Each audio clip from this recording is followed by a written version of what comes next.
Fait des influences de mon papa qui était un monsieur fait-tout et qui m'entraînait un peu partout dans ces divers chantiers. Je pensais à autre chose, peut-être à être maçon, menuisier. Je vivais à Bonamoussadi à cette époque-là et j'étais dans un immeuble où il y avait beaucoup de jeunes dessinateurs.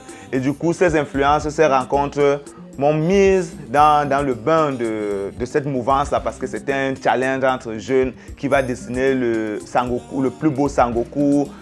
Et un jour, je vais tomber sur une image des témoins de Jéhovah qui va tellement me plaire et me marquer. Et je dis à mon ami, voilà ce que je voudrais faire.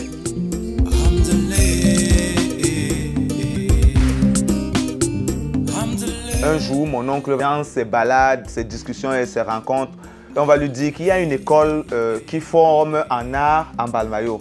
Et c'est comme ça qu'il va venir me proposer le projet et en parler à ma maman, qui jusqu'à là était très dubitative. Donc en 2006, après avoir donc repris le BPC 2 fois, je vais donc intégrer l'IFA, qui est l'Institut de formation artistique de Balmayo. 2011, je vais intégrer l'IBAF, l'Institut des beaux-arts de Fumban, où je vais passer 3 ans de formation, jusqu'en 2013 où je vais obtenir ma licence en dessin-peinture.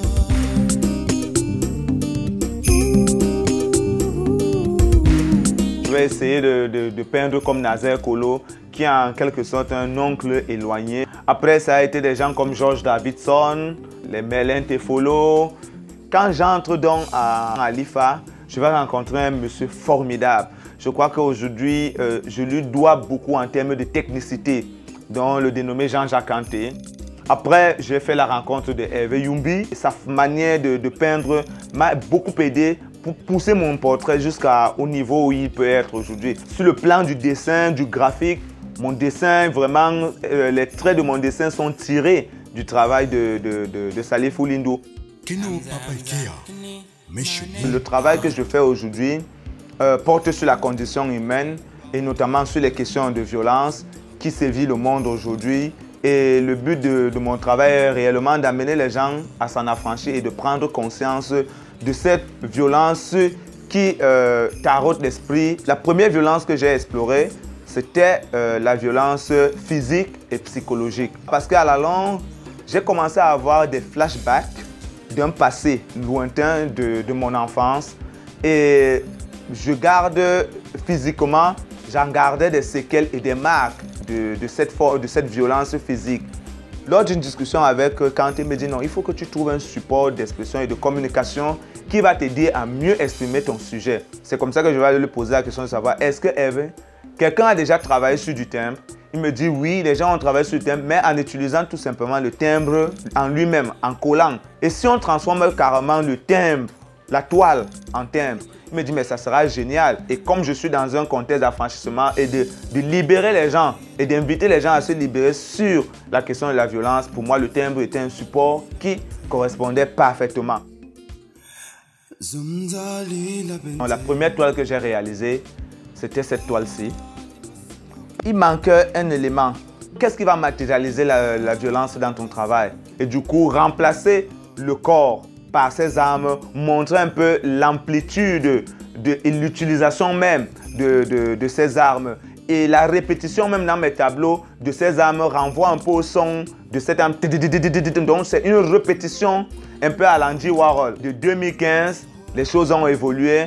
J'ai rencontré quelqu'un comme Wanko Kuba, qui est un très bon graphiste, qui va m'aider donc à comprendre ce que c'est que la sérigraphie, comment je peux la rendre plastique pour que mes œuvres ne soient plus tranchées. Sur mes premières œuvres, on pouvait savoir entre le portrait et les sérigraphies, qu'est-ce qui est venu avant.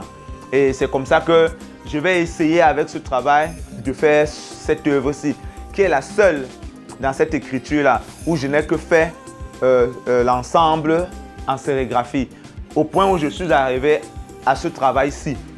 Donc, où maintenant, la sérigraphie n'est plus couverte sur toute la toile, mais est concentrée uniquement sur le visage. Le projet que je suis en train de mettre sur pied va donc porter à la création nettement de nouvelles cartes de circulation des migrants qui se passent à l'intérieur du continent africain, dont l'immigration sud-sud. Comme ils ont décidé de rebraquer les projecteurs sur le continent africain, il faut que les Africains prennent réellement conscience de cette, entre guillemets, nouvelle place qu'ils occupent, d'en profiter et réellement s'implanter et s'imposer à travers le monde comme il se doit. Nous sommes immensement riches sur tous les plans, mais il faut véritablement que nous les Africains, nous prenons conscience de cela, véritablement que nous arrêtons d'attendre l'approbation des autres pour pouvoir vraiment assumer et accepter ce que nous sommes.